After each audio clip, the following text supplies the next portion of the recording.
मोदी सरकार के 12 साल पूरे होने पर एनडीए की बड़ी बैठक मीटिंग में पीएम मोदी के समर्थन में एक प्रस्ताव पास होगा।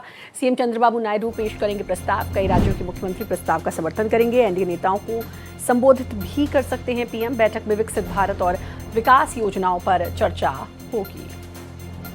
बड़ी बैठक मानी जा रही है। 12 साल पूरे होने पर यह बड़ी बैठक मानी जा रही है। सीएम चंद्रबाबू नायडू इसमें प्रस्ताव पेश करेंगे और कई राज्यों के मुख्यमंत्री इस प्रस्ताव का समर्थन करेंगे। एनडीए नेताओं को संबोधित कर सकते हैं पीएम मोदी। तो पीएम मोदी की अध्यक्षता में थोड़ी देर में ये बैठक भारत मंडपम में ये बैठक होने जा रही है और 3 बज चुके हैं। अब से कुछ ही देर में ये बैठक शुरू हो जाएगी। गृहमंत्री अमित शाह, राजनाथ सिंह, रक्षा मंत्री, इसके अलावा बीजेपी के राष्ट्रीय अध्यक्ष नितिन नवीन और एनडीए के 35 सहयोगी दलों के करीब 75 नेता इसमें मौजूद रहेंगे। 22 एनडीए शासित राज्यों के यूटी के सीएम, डिप्टी सीएम इसमें शामिल होंगे। सीएम योगी, नायब सिंह सैनी भी बैठक में मौजूद। ये तस्वीरें भी आप देख सकते हैं। तस्वीरें भी अब आनी शुरू हो चुकी हैं और लगातार लोगों के आने का तांता जो है इसमें लग चुका है। तमाम दिग्गज जो है इस बैठक में शामिल हो रहे हैं। जितने भी एनडीए जो समर्थन देने वाले दल हैं उसके भी तकरीबन ये देखिए सम्राट चौधरी पहुंचे हैं। ये तस्वीर आप देख सकते हैं, बिहार के मुख्यमंत्री, और वो भी अब इस बैठक में पहुंचे हैं। तो तमाम बीजेपी शासित राज्यों के या एनडीए शासित राज्यों के सीएम, डिप्टी सीएम भी इसमें शामिल। देखिए सम्राट चौधरी जो है इस बैठक में भाग लेने के लिए पहुंचे हैं। तो एनडीए के सभी सहयोगी दल इस बैठक में पहुंच रहे हैं। बड़ी मीटिंग इसको माना जा रहा है।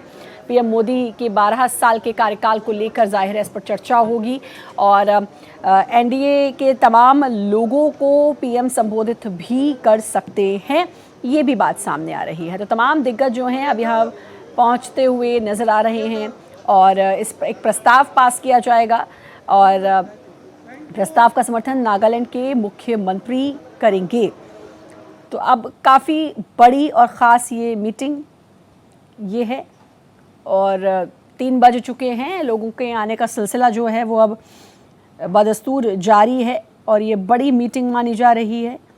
और आपको बता दें, इससे पहले कैबिनेट ने तालियां बजाकर मीटिंग में प्रधानमंत्री नरेंद्र मोदी का स्वागत किया और ये बड़ी बैठक जो है अब 3 बजे शुरू हो रही है। 12 साल पूरे होने पर ये एनडीए की अहम बैठक। और आपको बता दें कि इसमें भारत मंडपम में होने वाली ये जो बैठक है इसमें भाजपा और एनडीए शासित 12 राज्यों के और केंद्र शासित क्षेत्रों के सीएम, डिप्टी सीएम और प्रमुख जो नेता हैं तमाम इसमें शामिल हो रहे हैं। इससे पहले आपने सम्राट चौधरी को भी देखा। तमाम बड़े दिग्गज जो हैं इस बैठक में शिरकत करते हुए नज़र आ रहे हैं। तो ये तस्वीरें आप देख सकते हैं, भारत मंडपम की तस्वीरें हैं। तमाम बड़े चेहरे अब इस तस्वीरों में नज़र आ रहे हैं। कोमल हमारे साथ, हमारी संवाददाता जुड़ी हुई हैं। कोमल, अब जो है तमाम बड़े चेहरे ये भारत मंडपम में पहुंचते हुए नज़र आ रहे हैं और अब मीटिंग, क्योंकि 3 बजे का समय है और अब मीटिंग शुरू होने वाली है। तो सेवा के 12 साल, इस मौके पर तमाम बड़े दिग्गज जो हैं इस मीटिंग में शिरकत करने के लिए पहुंच रहे हैं।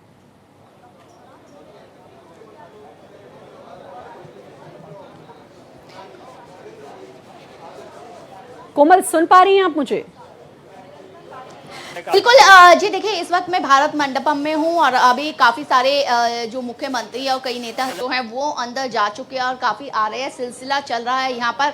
अगर बात करें तो एनडीए शासित राज्यों के मुख्यमंत्री जो है वो आ रहे हैं। अभी कुछ देर पहले गुजरात के मुख्यमंत्री पहुँचे, चिराग पासवान पहुँचे, जीतन राम मांझी पहुँचे, इसके अलावा योगी आदित्यनाथ पहुँचे, केशव प्रसाद मौर्य, ब्रिजेश पाठक, दिया कुमारी और लगातार प्रमोद सावंत, लगातार जयंत चौधरी, लगातार आने का सिलसिला चल रहा है। कुछ देर बाद जब ये सब आ जाएंगे तो प्रधानमंत्री नरेंद्र मोदी भी आएंगे। इसके अलावा राजनाथ सिंह, अमित शाह, ये लोग भी आएंगे, कई मंत्री भी आएंगे।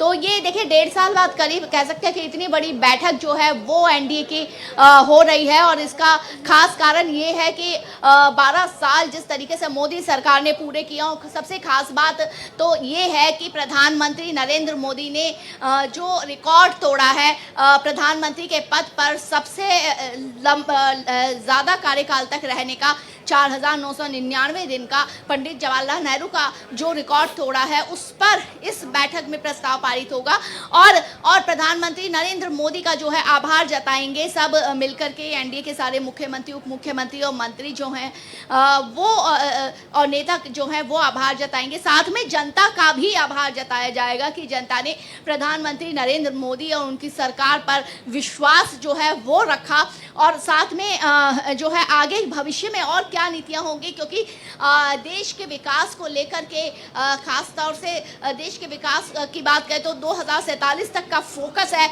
और उसके लिए किस तरीके से काम करेंगे उस पर चर्चा की जाएगी। उस भविष्य पे देखिए, ये तो एक तरह से कह सकते हैं कि एनडीए की ताकत जो है, इसे कह सकते हैं कि ये एनडीए की ताकत है। आप देख सकते हैं कि आना सिलसिला जो है वो यहाँ पर लगातार चल रहा है, उनका वेलकम सबका किया जा रहा है और इस तरीके से अब कुछ देर बाद ये बैठक शुरू हो जाएगी। तो बेसिकली जो आज का दिन खास बीजेपी के लिए तो है ही, लेकिन एनडीए के लिए भी है, क्योंकि एनडीए के ही कार्यकाल में जो है वो अभी भजन लाल अंदर गए हैं, एनडीए के कार्यकाल में ही ये 12 साल सफल और जो प्रधानमंत्री बनने का सबसे लंबा कार्यकाल का रिकॉर्ड है वो तोड़ा है। 2 साल जो बीजेपी आई बिल्कुल अपने बलबूते पर प्रचंड बहुमत के साथ आई, तीसरी बार सहयोगी पार्टियों ने सहयोग किया, प्रधानमंत्री नरेंद्र मोदी पर जो है विश्वास जताया और उसका ये नतीजा है कि जनता ने भी उन पर विश्वास जताया। उन्हीं नीतियों की अगर हम बात करें, अनुप्रिया पटेल आप देख सकते हैं सामने हैं और अभी उतर रही है, तो लगातार आने का सिलसिला जो है श्रद्धा ये चालू है और कुछ देर बाद ये मीटिंग होगी और मीटिंग ये दिखाएगी खास तौर से शक्ति एक एनडीए की दिखाएगी, शक्ति मोदी सरकार की दिखाएगी, विश्वास मोदी सरकार की दिखाएगी। तो ये एक बड़ी आज का दिन बहुत खास रहा। तस्वीरें तो आप दिखाई रही हैं कोमल, आज का दिन खास इसलिए भी क्योंकि तमाम जगह पर पूजा अर्चना भी की गई है खुशी में और इस मौके पर भगवान के दर पर तमाम बीजेपी के बड़े दिग्गज पहुंचे हैं।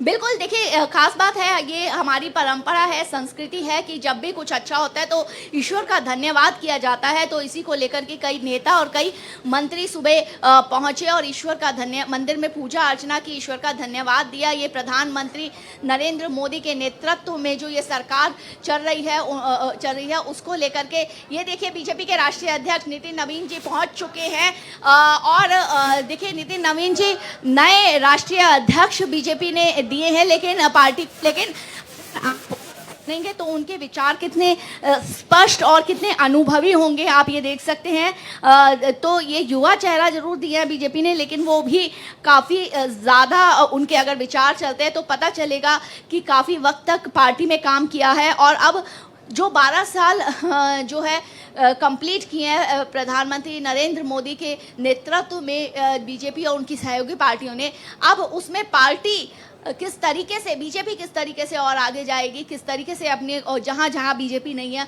उसको कैसे और स्थापित करना, अपनी जड़ें और बनानी है, अब उसका जिम्मा जो है पूरी तरह से जो नए अध्यक्ष हैं उनके ऊपर आ जाता है, नितिन नवीन जो हैं उनके ऊपर। लेकिन प्रधानमंत्री नरेंद्र मोदी के नेतृत्व में वो विश्वास उनके अंदर भी दिखाई देता है और अभी जो नेतृत्व पूरी पार्टी का, चाहे सहयोगी पार्टियों का, चाहे बीजेपी का कर रहे हैं, तो वो पूरा दिखाई देता है। तो इस तरीके से एक बहुत खास जो है वो दिन है। खास बात ये है कि जिन नीतियों को, जो नीतियां केंद्र की तरफ से थी, चाहे आयुष्मान भारत की कहें, चाहे डिजिटल हेल्थ की बात कहें, चाहे सबके लिए स्वास्थ्य की बात करें, हर घर नल में जल, जनधन योजना, आत्मनिर्भर Bharat, make in India, Ayushman Bharat योजना, बहुत सारी लंबी लिस्ट है। इसकी भारत एक्सप्रेस लगातार दिखा भी रहा है कि इन 12 साल में क्या क्या वो उपलब्धियां रही हैं। प्रधानमंत्री के तौर पर नरेंद्र मोदी ने क्या कुछ किया है। डिजिटल इंडिया का जिक्र मैं करना चाहूंगी, इसलिए करना चाहूंगी कि आज हम सबके हाथ में फोन तो है, तो हालांकि 2014 से पहले भी था, लेकिन उस फोन को एक माध्यम बनाया है, उस फोन को इतना सशक्त बनाया कि अब लोग उस फोन के जरिए ही, बहुत सारे लोग हैं जो कमा पा रहे हैं और 1 क्लिक के साथ, चाहे मैं यूपीआई पेमेंट की बात करूं, पेमेंट हो जा रही हैं। ये वो तमाम चीज़ें हैं जिसके पहले नहीं सोचा गया था, जो 2014 के पहले, लेकिन 2014 के बाद ये तमाम चीज़ें हमारी रोजमर्रा के जीवन में कैसे शामिल होती गई शायद हमें पता भी नहीं, लेकिन उन 12 सालों का जब हम जिक्र करते हैं तब हमें समझ में आता है कि हाँ, ये सब कुछ हुआ। कोमल। बिल्कुल, देखिए डिजिटल इंडिया की अगर हम बात करते हैं कि यूपीआई पेमेंट जिस तरीके से कर रहे हैं, या डिजिटल इंडिया में किस तरीके से स्वास्थ्य को भी डिजिटल किया गया है, इसके अलावा हम जिस तरीके से तकनीक का ज़माना है ये, और तकनीक में कैसे आप और देशों से आगे बढ़ कर के भी अगर हम यूपीआई की बात करें, डिजिटल पेमेंट की बात करें, तो भारत की तारीफ सिर्फ देश में ही नहीं हो रही है, बाहर भी हो रही है। आज करोड़ों के रूप में रोज डेली यूपीआई पेमेंट किया जा रहा है। जब G20 यहाँ इसी भारत मंडपम में हुआ था, और जब बाहर के डेलीगेट्स आए थे, उन्होंने बाकायदा, जब नीचे वो एग्जीबिशन लगी थी, बाकायदा उन्होंने जो है यूपीआई से पेमेंट किया था, और काफ़ी इस चीज़ के लिए काफ़ी तारीफ की थी देश की प्रधानमंत्री नरेंद्र मोदी की। तो ये एक अचीवमेंट के तौर पर इसको देखा जाएगा कि किस तरीके से हम आगे बढ़ रहे हैं, किस तरीके से आत्मनिर्भर भारत की अगर बात करते हैं, किस तरह से अगर हम वैक्सीनेशन के क्षेत्र में कोविड महामारी के दौरान, या फिर हम अगर बात करें हथियारों के बारे में बात करें, या स्वास्थ्य के क्षेत्र में बात करें, या डिजिटली आगे बढ़ने की AI तकनीक के बारे में बात करें, सेमीकंडक्टर चिप के बारे में बात करें, तो हम आगे हैं और हम विकास बहुत सारी चीजें हैं। विपक्ष लगातार विरोध करता है, लेकिन अगर इस लिस्ट को जिसके बारे में हम बात कर रहे हैं ना कोमल, ये बहुत बड़ी लिस्ट है और ये बहुत बड़ी उपलब्धि है, इसको हर किसी को मानना ही होगा। इसीलिए आज सेवा के 12 साल जो है बीजेपी इतने जोर शोर के साथ मना भी रही है। कोमल, लगातार नजर भी बनाकर रखिएगा। बहुत बहुत शुक्रिया आपका तमाम जानकारी देने के लिए।